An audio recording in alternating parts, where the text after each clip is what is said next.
Hello दोस्तों, मैं आपको नेक्स्ट थ्योरम बताने जा रहा हूँ जिसकी बेस्ड करके जिस थ्योरम के आधार में हमने बहुत से सवाल बनाए हैं, बहुत से सोल्यूशन बनाए हैं प्रॉब्लम के। लेकिन मैं उस समय बताया था आपको, जब ये थ्योरम बताया था मैंने, लेकिन इसका डिडक्शन आपको नहीं सिखाया था और कहा था कि बाद में सिखाऊंगा, आप अभी कुछ सम बना लीजिए। तो थ्योरम क्या था?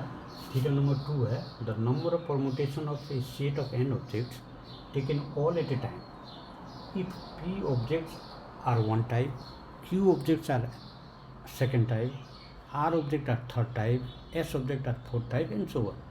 तो इसका जब ऑल डिस्टिंक्ट होते तो हम कौन सा फार्मूला यूज़ करते हैं? NPR, factorial n by factorial n minus are.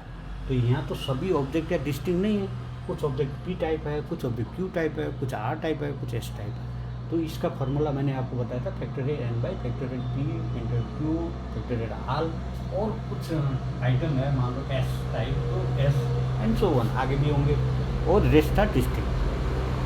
इसको सवाल करने के लिए, हम प्रूव करने के लिए क्या करेंगे कि हम मान लेंगे कि ये जो परमुटेशन है कि n थिंग्स ऑब्जेक्ट के परमुटेशन, जिसमें कुछ P टाइप है, कुछ Q टाइप है, कुछ R, कुछ S टाइप है, उसको मान लेते हैं।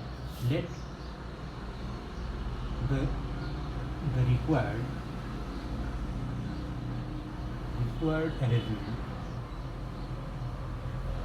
Arrangement oblique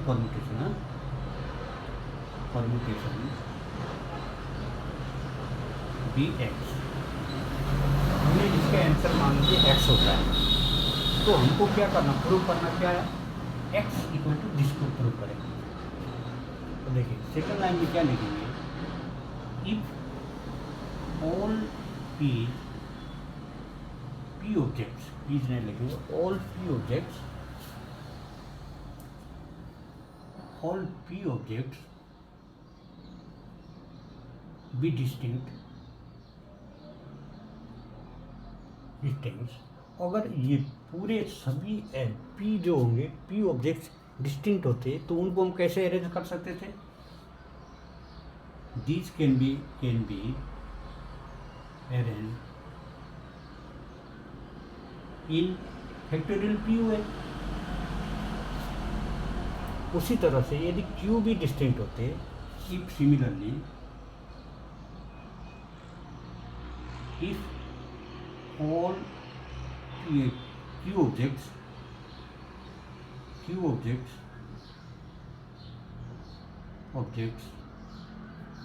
be distinct, this can be arranged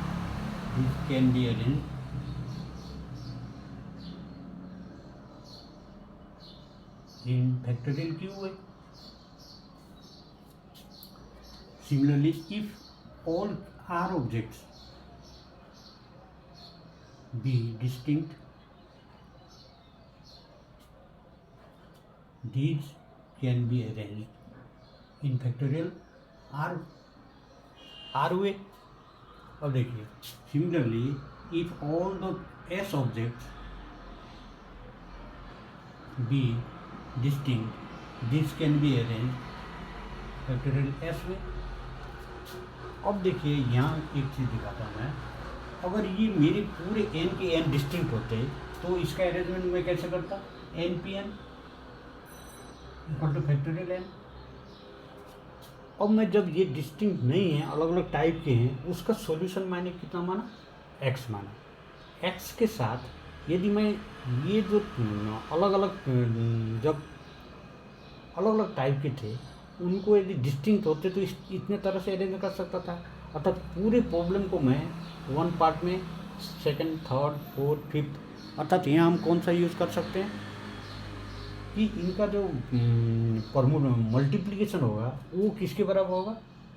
factorial n के बराबर होगा। आप समझ रहे हो? यदि ये डिस्टिंक्ट नहीं होता, ये भी डिस्टिंक्ट नहीं हो, ये डिस्टिंक्ट होता, Q भी डिस्टिंक्ट होते, R भी डिस्टिंक्ट होते, S भी डिस्टिंक्ट होते, तो ये इतने तरह से अरेंज कर सकते थे। दिस वे,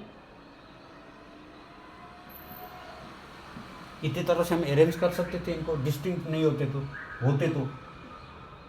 डिस्टिंक्ट होते तो हम इनको पी पी आए डिस्टिंक्ट होते थे, इतना फैक्टोरियल पी वैसे काम कर सकते थे। क्यू डिस्टिंक्ट होते थे, फैक्टोरियल क्यू आर और एस। यदि डिस्टिंक्ट ये होते तो इतने तरह से और कर सकते। इसका मतलब हुआ ये टोटल का multiplication must be equal to N, क्योंकि तब सभी डिस्टिंक्ट होते। देयरफॉर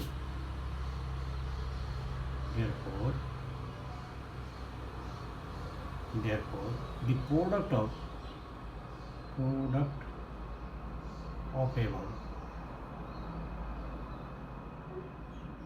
above ब्रैकेट में लिख रहा हूँ, if all are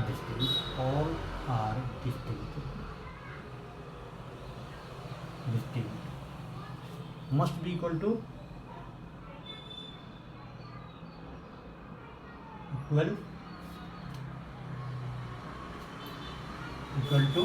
factorial N. इनका प्रोडक्ट क्या होता, ये सभी डिस्टिंक्ट होते तो एन पी एन होता। तो ये मैंने मान लिया कि ये डिस्टिंक्ट है तो फैक्टोरियल पी। अब जब डिस्टिंक्ट नहीं थे तो इसका सॉल्यूशन मैंने क्या माना एक्स। मेरे को प्रूव क्या करना है, X must be equal to this. तो मैंने सभी को डिस्टिंक्ट मान के क्या कर सकता हूँ, इतनी तरह से कर सकता हूँ, अलग अलग टाइप से। जब हम किसी काम के एक भाग को पी वैसे कर सकते हैं, दूसरे भाग को क्यू वैसे कर सकते हैं, तीसरे भाग को आर वैसे कर सकते हैं। इकट्ठा पूरे काम को इकट्ठा करने के लिए कितने वे से कर सकते हैं, P into Q into R. आपको मल्टीप्लिसिटी प्रिंसिपल ऑफ काउंटिंग सिखाया था, तो उसके हिसाब से तो इनका मल्टीप्लिकेशन क्या होगा, X into factorial P into factorial Q into factorial R into factorial S. ये इक्वल टू कितना होगा, फैक्टोरियल एन। अब मेरा इतने का सॉल्यूशन क्या माना था मैंने, एक्स माना था, तो एक्स इक्वल टू क्या हो गया, ये जो एक्स है, एक्स इक्वल टू सिंपली वो कर लेते हैं factorial N by factorial P into factorial Q into factorial R into factorial X. तो ये प्रूफ हो गया। देखिए इसका क्या है, इतना होता है।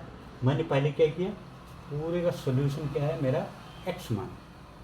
यदि पी ऑब्जेक्ट डिस्टिंक्ट होते तो उसको मैं इतने तरह से अरेंज कर सकता था, क्यू भी डिस्टिंक्ट होते इतना तरह से अरेंज कर सकता था, आर डिस्टिंक्ट होते फैक्टोरियल आर तरह से अरेंज कर सकता था, एस डिस्टिंक्ट होते एस तरह से। जब मैंने एक पूरे काम को यदि डिस्टिंक्ट होते तो अलग अलग तरह से इतने तरह से कर सकता था। तो पूरे काम को इकट्ठा कितने तरह से कर सकता था, कितने वे से, तो X into P into factorial Q into factorial R into factorial S. This must be equal to, तो जब पूरे एन डिस्टिंक्ट होते तो टोटल अरेंजमेंट क्या होता, N P N factorial N. तो उसी को मैंने लिखा है इक्वल किया और यह है। ये छोटा सा डिडक्शन था, ये आपको मल्टीपल चॉइस में आ सकता है कि ये लाइन दे दिया और ये दे दिया और बी में कुछ दे दिया, ए में ये दे दिया, सी में कुछ दे दिया, टिक करो, 1 मार्क का हो सकता है। आपको बहुत से प्रॉब्लम सॉल्व करने में ये फार्मूला काम देगा। जैसे एक एग्जामिनेशन वर्ड है, एग्जाम्पल बता रहा हूँ, एग्जामिनेशन EXAMINATI। देखिए इसमें क्या है, ई डिस्टिंक्ट है नहीं, दूसरा एक्स भी डिस्टिंक्ट है। ये देखिए ये 2 बार है, मान ली पी इक्वल टू मान लो ए, एम डिस्टिंक्ट है, आई 2 बार है, एन 2 बार है और बाकी डिस्टिंक्ट। तो हम क्या कर सकते हैं, टोटल है इसमें कितने लेटर है, 1 2 3 4 5 6 7 8 9 10 11, अर्थात एन इक्वल टू क्या है 11, पी इक्वल टू कितना है 2 है, क्यू इक्वल टू कितना है 2 है, आर इक्वल टू 2 है। सबको पुटअप कर दीजिए इस फार्मूला में, तभी आपका करेक्ट आंसर निकलेगा। आप जैसे इसमें डिस्टिंक्ट नहीं है तो हम NPR फार्मूला यूज नहीं कर सकते। थैंक यू, आपको समझ आया होगा। ये तो मैंने आपको एग्जाम्पल में बताया, लेकिन इसका जो थ्योरम है, इसका डिडक्शन, उसके ये प्रूफ है। Thank you.